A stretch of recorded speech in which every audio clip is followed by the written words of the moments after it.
this is Brian with ActiveMelody.com. In this week's micro lesson, we're going to break down and learn how to play a rock rhythm. Now this is the rhythm that I played in a recent lesson that I did a few weeks ago, which was EP245. In that lesson, however, I only showed you how to play the lead, but I had a lot of people asking how to play the rhythm. So we're going to break that down in this video. If you'd like to download the tablature for this, it has all the strum patterns, just go to ActiveMelody.com/micro and do a search for ML051. Alright, so let's take a look at this rhythm. This starts with two very basic chords. We're going to be playing a D chord and a G chord. But the sound I was going for was a driving, Allman Brothers style, get up and dance type rhythm. It sounds like this.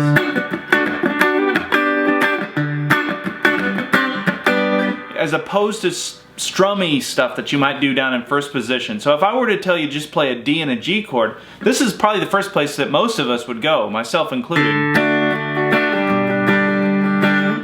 But that has a different feel. It has more of a folk, sit around the campfire type feel.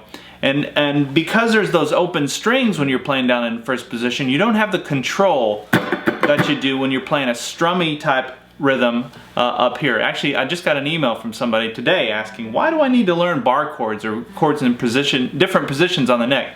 And this is a good example of why you need to do that, because it allows you that percussive element.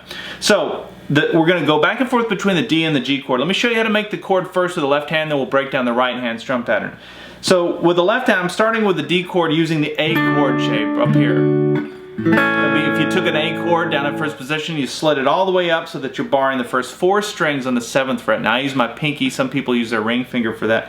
But then you come down on the 5th fret, 5th string, and complete that. Now I'm only playing the middle 4 strings, 5, 4, 3, and 2, to play that D chord. But that's all you need to know. Once you know this chord shape, you can then take your right hand and start to do all this really cool percussive stuff with it. So then after you make the chord, the right hand just stays in motion, going down, up, down, up, down, up, down, up. And you could think of counting it this way: 1 and 2 and 3 and 4 and. Every time I say and, I'm doing an up stroke. And every time I count a number, I'm doing a downstroke. That may be an easier way to think of it. If you're a premium member, you've got the tablature. I've got all of the strum patterns in the notation, so that's going to help with this. But here's how we're going to start this. So we're going to start it by playing that first downstroke, and that's just hitting the single string, that 5th string, which is behind this bar here. And then I'm going to play a downstroke, and then we're going to do a muted up and down. So we're going to play down, down, up, down. So that'd be 1, 2, and 3, and then we're going to do another upstroke on the and of 3. So we have down, down, up, and then we're going to do muted and muted. So you can write that down, you can rewind this if you need to, but that's what the first part of this looks like.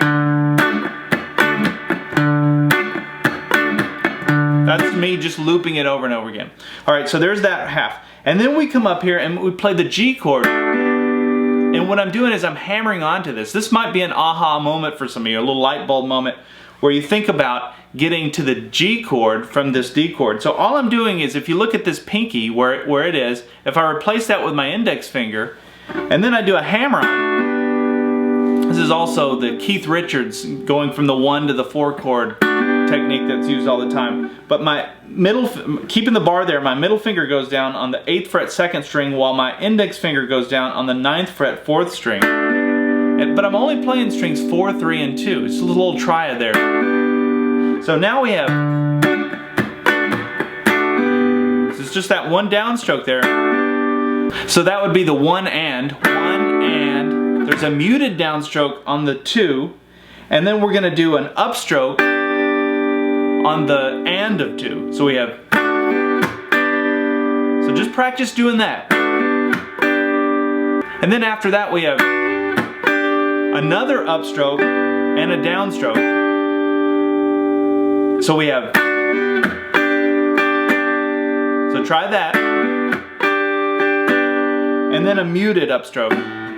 So all together, it sounds more complicated than it is, but once you get the groove going with the right hand in motion, it starts to really make sense and starts to click. Hear it? And then we go back to the D chord. So when you put the two together, you have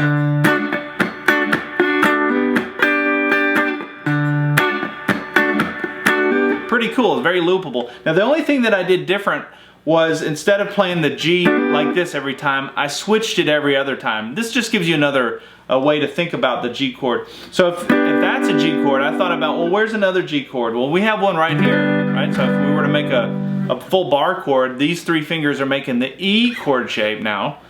So if you think about that G chord, sorry, that's barring the 3rd fret there, that's another position for it.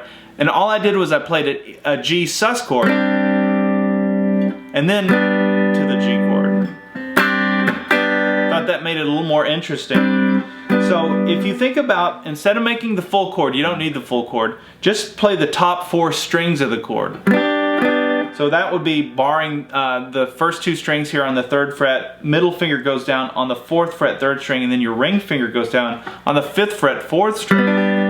So if that's all you need of the chord, then you can take your pinky and put it here on the 5th fret 3rd string to play that G sus chord as a sus 4 chord, and then you release your pinky, so like this, and then this. That just gives you a variation on that G chord. Now when you put the 2 together, with that G chord, and then you have that one, and you can see what I did there. Down, up. And again, that's all in the tablature if you need more clarity on it. But that's the driving rhythm, that's the whole thing. Let's put it all together now.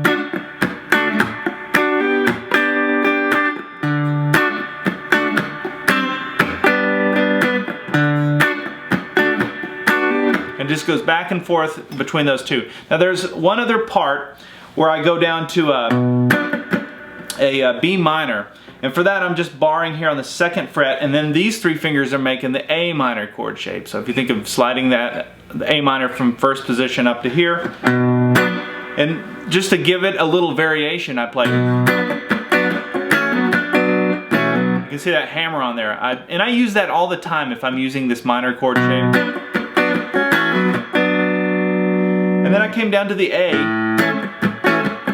It's just the A in 1st position, then the G, and then we're back to the D. Back to that rhythm. The only other part to that was, so that was the first time through. Think of all of that as the first time through. The second time through, to give it a variation, when I came down to that B minor, I went to an E7. It's just an E7 chord using that same strum pattern, then back to the B minor, back to the same E7. Then I went to a G, then up to the A, and I played it up here, although you could do it here I suppose, either way. Back to the G, and then back to the D. Alright, so let me back up and play through all of that so you have one final version of this. I am going to shorten the verse just to make it a little more concise. But here we go, from the D.